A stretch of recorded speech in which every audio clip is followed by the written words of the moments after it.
This is 7, and today I'm going to be discussing following a spiritual path.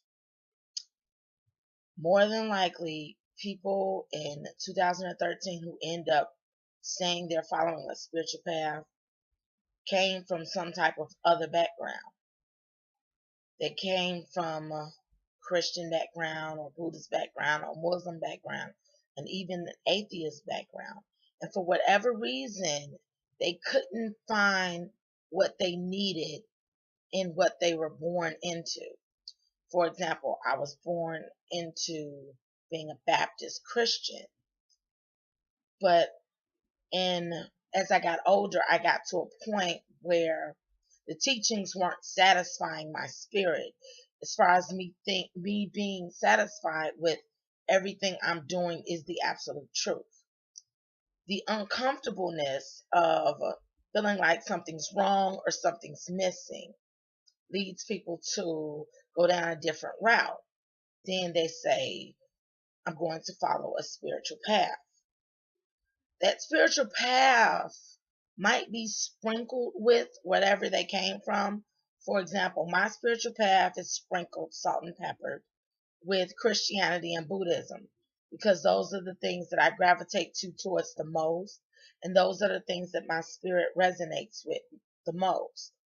But I know of a person that has Judaism, Christianity, and Buddhism, and incorporates the traditions from the traditional Jews with Jesus' teachings of modern spirituality and teachings of the Buddha. And the thing is about the spiritual path is it could be similar to somebody else's path, but no two paths are alike. The point where you start at, the point where you end at, no two paths are alike. There are very similarities in it, so it's very hard to teach a structured path and say if you follow X, Y, and Z steps, this is going to give you the light, the truth, the peace you're looking for, the happiness, the love, the joy.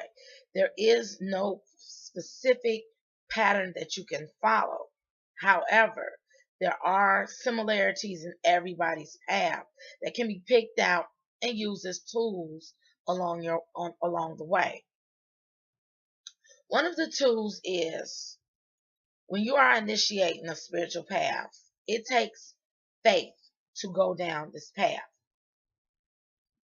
Whatever religion you came out of that takes faith to believe in the religion, and for whatever reason you didn't believe or you weren't satisfied with that religion, it does take faith to step out on your own and figure it out for yourself. It's still the same faith. Even for an atheist who does not have the concept of religious faith, trusting in a God, whichever God that you came out of, it still takes a faith.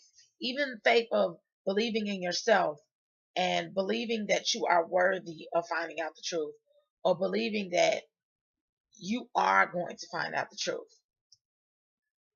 Even if the faith starts with faith in yourself, it can start with faith in Buddha, faith in God, but it does take faith to go down a customized path. It also takes trust. It takes trust in God, it takes trust in the universe, whatever you want to call it. It takes trust to continue to know that you're going down the right path. Because the path is so customized to your particular soul and spirit, it is going to be very confusing at first. The mystics call it the dark night of the soul. It is where you are completely in the darkness about your path and you have no idea which direction you're going to go in. To get through the darkness of the soul requires faith and trust. It also requires being open to whatever processes you have to go through. I'm going to stop the video right here, and I'll be back with part 2 of following the spiritual path.